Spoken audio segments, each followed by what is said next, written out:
Hello everyone, I am right now Mecca. বিসমিল্লাহির রহমানির রহিম। এখন আমরা আছি মক্কাতে, আর এখন আমরা বের হয়েছি বিকালবেলা একটু ঘোরার উদ্দেশ্যে। মূলত আমরা হারাম শরীফের আশপাশে একটু ঘোরাফেরা করুম। এই যে আমাদের সব সঙ্গ ফঙ্গ নিয়ে আমরা বের হয়েছি। এখন আমরা একটু ওইদিকে ঘুরতে যাবো, দেখতে যাবো। আর এই যে এরা এত সুন্দর পার্ক করে রাখছে আশেপাশে মানুষের ঘোরার জন্য, মানুষের বিনোদনের জন্য। আর এখানের সবুজ গাছপালা দেখে মনে হবে আপনার যে এক টুকরো বাংলাদেশ।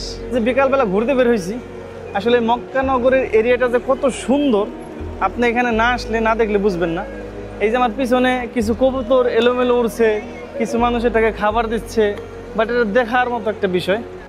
এই যে দেখেন আমাদের পিছনে আছে একেবারে ক্লকস টাওয়ার, যেটা নাকি আপনার সবচেয়ে মূল আকর্ষণ, সবাই এটাকে চেনেন।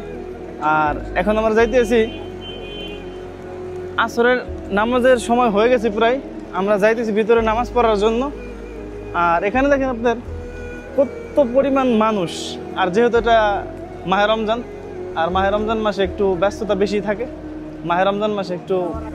আর আমরা যেহেতু আছি রমজান মাসে, আর আজকে মক্কাতে আসার পরে এখানকার ওয়েদার, আবহাওয়া, বেসিক্যালি মক্কাতে সবসময় গরমটা একটু বেশি থাকে, তাপমাত্রাটা বেশি থাকে। তো আজকে মাশাআল্লাহ ভালো একটা টেম্পারেচার আছে।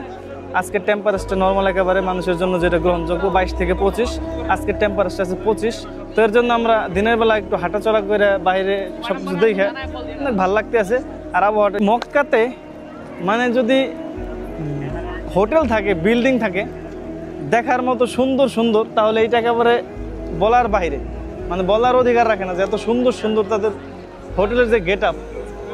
অ্যাডভার্টাইজ করার জন্য এরা একেবারে স্পেশাল করে রমজান উপলক্ষে আপনার একেবারে সাজায় রাখছে। এখানে লেখা আছে আই লাভ মক্কা। আর এখানে আমি বসতে তার ভালো বসে দিই। আমার পিছনে আছে কি আই লাভ মক্কা। আর যেহেতু আমার গেঞ্জির কালারের সাথে এই লাল কালারের সাথে মিলে গেছে একেবারে পারফেক্ট। ওর কাছে পৌঁছে গেছি হারাম শরীফের ভিতরে। তো সামনের দিকে আমরা বাম পাশ দিয়ে মেইন গেট বলতে বোঝায় আর কি 79 গেট। এখান দিয়ে আপনার উমরাহ করার জন্য ভিতরে প্রবেশ করে মানুষ। বিশেষ করে আমরা এখন উমরাহ করার কোনো উদ্দেশ্য না, আমরা এখানে আসছি নামাজ পড়ার জন্য। বাইরে আমরা নামাজ আদায় করব। কিছুক্ষণ সময় আপনি কল্পনা জগতে ভাসতে থাকবেন যে আসলে আল্লাহ তাআলার ঘর, আল্লাহ তাআলার এই এরিয়া যে এত সুন্দর। আর এখানে আসার পর আপনার মনের যে একটা অনুভূতি, এটা পরিপূর্ণ বদলে যাবে। আপনি যেই আর এখানে আপনি না আসলে এটার অনুভূতি ফিল নিতে পারবেন না। তো এখানে আসার পর আপনি এটার ফিল নিতে পারবেন। এটা কত শান্তিদায়ক জায়গা। আর এটা অনেক নম্র ভদ্র